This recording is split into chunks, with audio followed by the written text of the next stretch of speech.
Une fin de tournoi, dans les larmes. Alors qu'il a annoncé qu'il prendrait sa retraite sportive à la fin de l'année 2024, Rafael Nadal a tapé ses dernières balles à Madrid, ce mardi 30 avril. Battu par un jeune Tchèque en huitième de finale, le joueur espagnol a dit au revoir au tournoi de la capitale sous l'ovation du public. Mais également sous les larmes de son clan, particulièrement touché.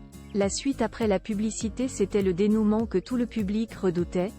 Après 3 matchs remportés, une belle étape après sa longue blessure, Rafael Nadal a finalement tiré sa révérence ce mardi 30 avril à Madrid.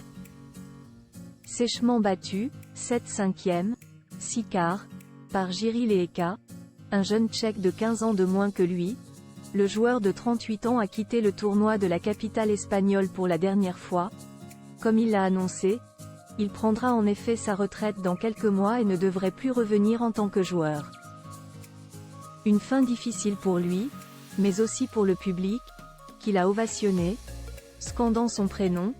Tous les spectateurs ont assisté, les larmes aux yeux, à la petite cérémonie qui lui avait été réservée pour son départ.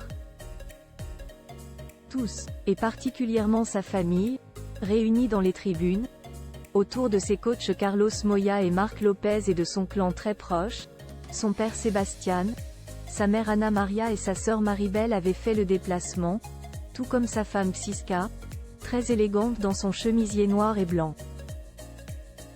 Et tous semblaient particulièrement émus, notamment sa sœur cadette de 33 ans, au premier rang, qui a fondu en larmes dès le match terminé. Un mouchoir à la main, la sublime jeune femme blonde a tenté de masquer ses larmes, mais il était visiblement difficile pour elle de contenir son émotion en voyant son frère faire ses premiers adieux au monde du tennis, qu'il quittera normalement, si son corps le lui permet, après les Jeux Olympiques. La femme de Rafael Nadal, discrète mais touchée, une émotion partagée par Xiska, qui partage la vie du champion espagnol depuis de nombreuses années et qu'il a épousé en 2019. Plus discrète, la jeune femme aux boucles brunes a elle aussi sorti un mouchoir de sa manche pour essuyer ses yeux. Et n'a pu s'empêcher de prendre sa belle-sœur dans ses bras durant la petite cérémonie. Très proches, toutes les deux seront à nouveau derrière lui à Rome, la semaine prochaine, puis à Roland-Garros, fin mai, où il devrait faire son grand retour et faire ses adieux à Paris.